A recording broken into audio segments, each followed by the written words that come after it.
Welcome back to another episode of Chasing Outdoors. Today I want to go over with you guys a little bit about what I would consider your June to July deer hunting chores, right? And you might be asking what chores. So there's actually quite a few things you could be and should be doing in these next 2 months to produce the best hunting property that you have and to get everything situated so when it's time to hunt in season, you have everything ready, set up to go. You're not rushing any last minute things. You're not spooking anything. So let's talk trail cameras first. That's a good point. We'll start there. Right now is the best time to get trail cameras out. For one, you're going to be able to see what bucks you have producing, right? So you're going to be able to tell when they're growing, what are these deer going to grow into, right? Of course, you never know fully, but you can see the growth on their bucks compared to your does. Also, wherever you put your trail camera, you have time to move it.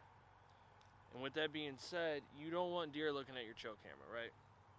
So make sure when you're putting your trail camera on a tree, your trail camera is smaller than the width of the tree. You don't want your trail camera sticking out past it.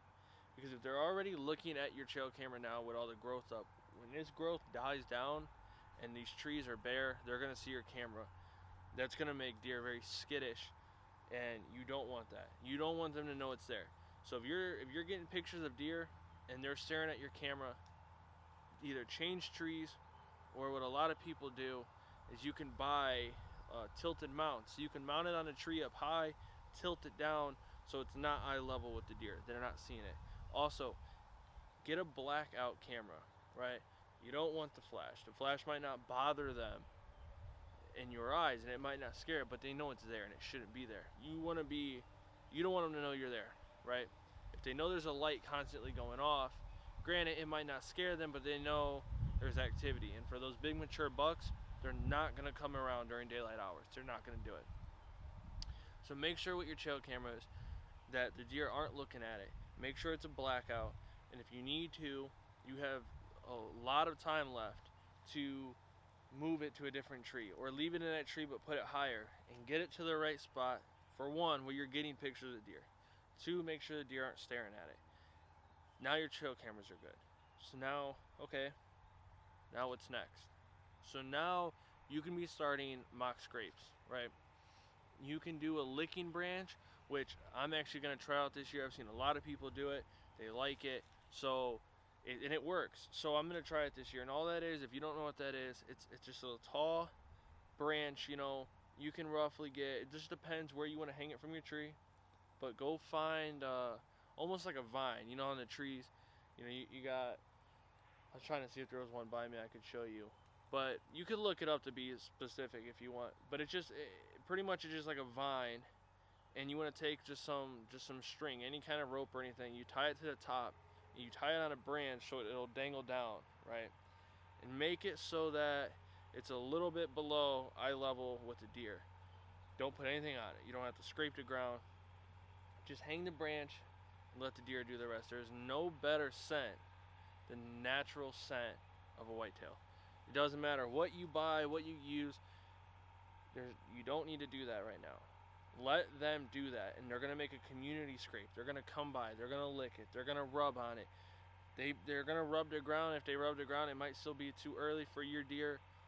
But get a branch, right, and get a trail camera by it. So wherever you put your trail camera at, make sure you can put that branch there so you can see it. It's going to become a community scrape. They're going to walk by it every day. They're going to rub on it every day. They're going to leave natural scent every day, and that's what you want. It's going to block yours. It's going to let deer know, hey, these deer come here every day. It's good. You don't have nothing to worry about. So get a mock scrape. Now, after that, let's talk food plots. Are you going to put a food plot in?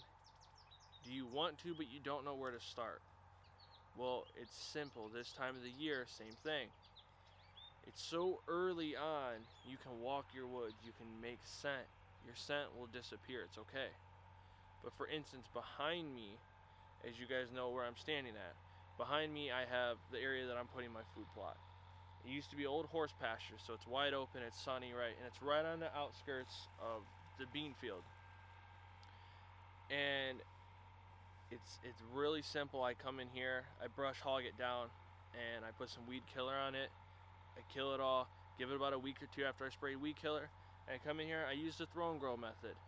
I'm not coming in here, I'm not placing down lime and fertilizer and $200 to $500 into a food plot. That's not what I'm doing. If you guys are at that level and you want to do it, by all means go for it. I personally don't. I'm just not comfortable yet, I guess you could say, and doing that here, so I just kind of go the throw and grow method. But that stuff works best because you can use it in woods, right?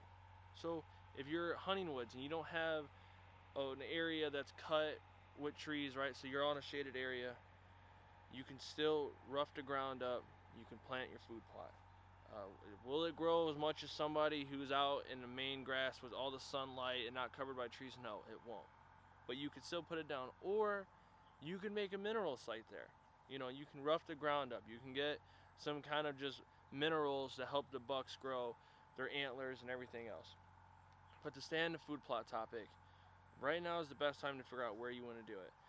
Are you having a vision of saying, hey, if I come in here and cut all these trees out, I could put a food plot in? You want to get that going. If you haven't already, it's a little late, but you can still do that. Figure out where you want to put your food plot. Once you figure it out, go ahead and get it rushed down, brush hog it down, whatever you got to do, mow it down to the ground. Get weed killer, spray all of it down, give it a week or two. If it needs sprayed again, spray it again. It's okay. Spray it down so you can get ready within the middle of July, August, towards the end of July, beginning of August. You can then plant and have a food plot for hunting season. So now we've got trail cameras covered. We've got licking branches covered, and now we just covered food plots. And I can go in more depth with certain individual items here if you guys would like. Just let me know down in the comments.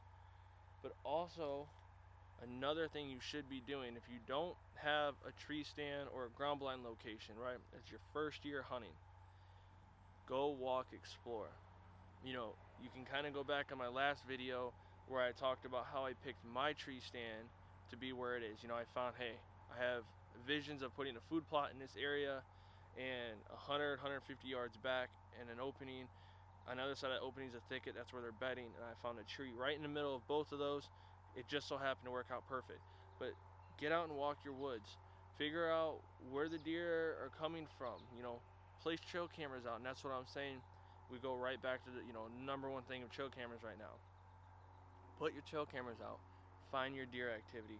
Find where they're going, where they're coming, what time they're doing it, and then you can adjust from there on where to put your tree stand, where to put your ground blind.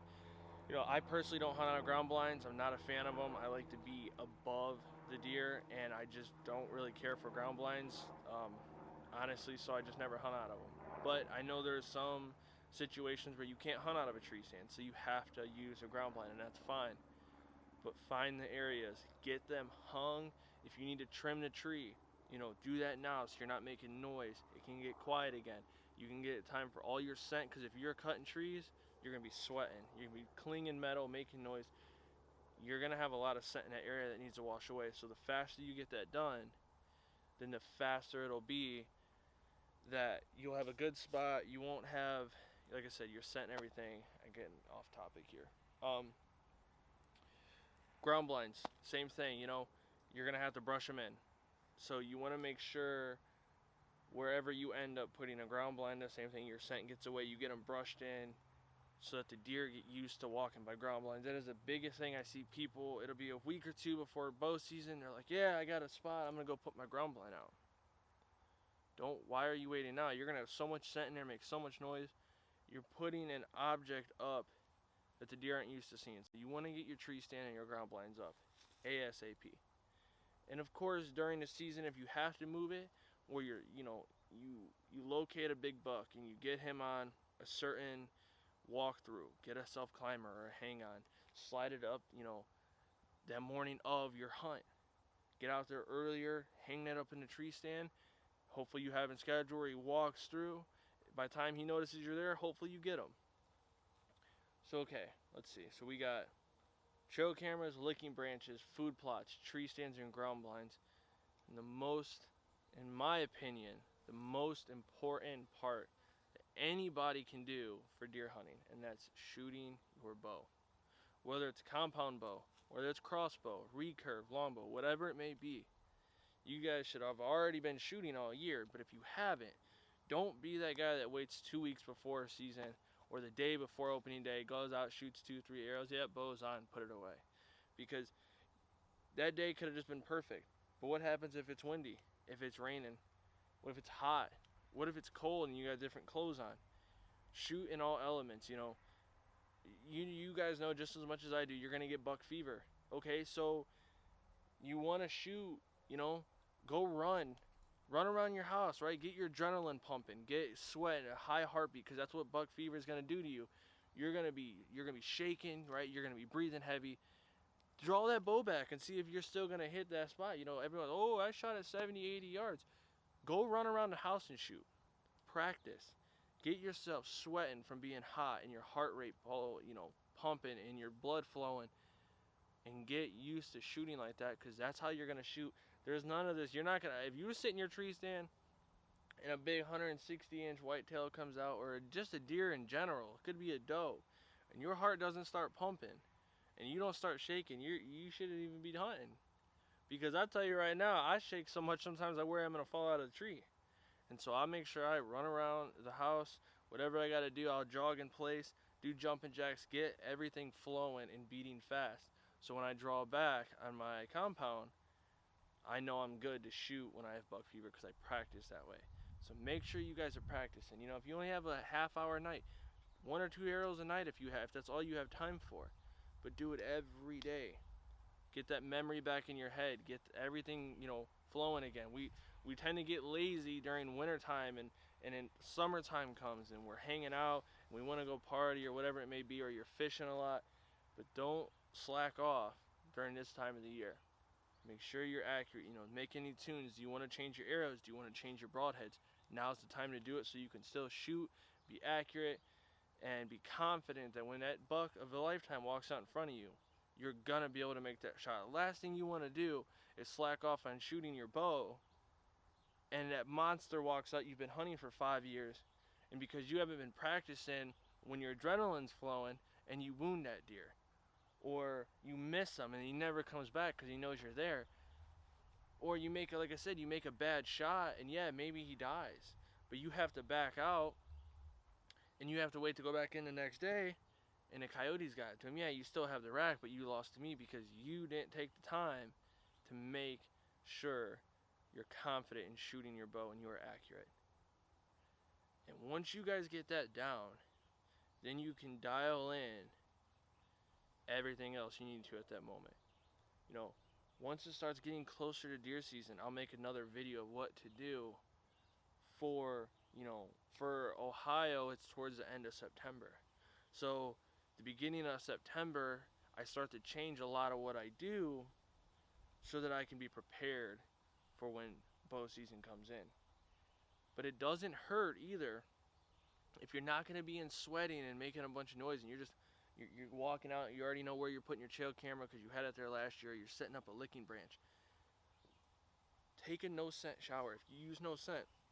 If you don't use no scent, I'm not saying you won't kill animal. I'm not saying that. It's really smart to use no scent. So if you know, hey, I'm going to walk in, I'm going to put my trail camera up in the same tree last year, I'm going to tie a licking branch on, or I'm going to make a scrape on the ground, I already know what I'm doing. Take a shower. Have your clothes that you washed in no scent, slip it on once you get to your hunting spot. You know, slip your clothes on real quick, spray down again, come back, set all that stuff up, spray it down. If you can control your scent the best you control it, I'm telling you, you guys will have a better hunting season. But I'm going to go ahead and end that here. Those are my tips for June and July deer hunting homework and chores that you guys should be doing. You know, study.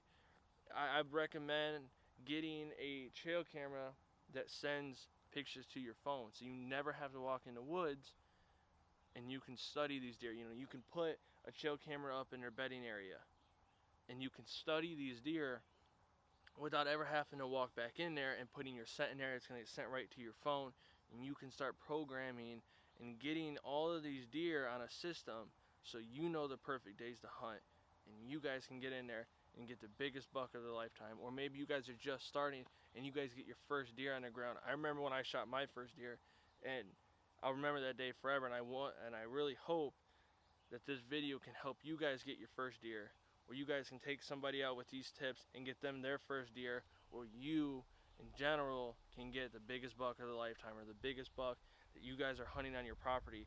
Take these tips, add them to your woods, and hopefully you guys can get on them this year. Thank you guys so much for watching. Subscribe if you like the videos. I'm pumping a lot of them out this year. We are on a whole new program this year, and I just can't wait to get all this going. So make sure you guys subscribe, turn the notification bell on so you guys don't miss when I'm dropping these videos. That'll help you guys kill the biggest buck of your life.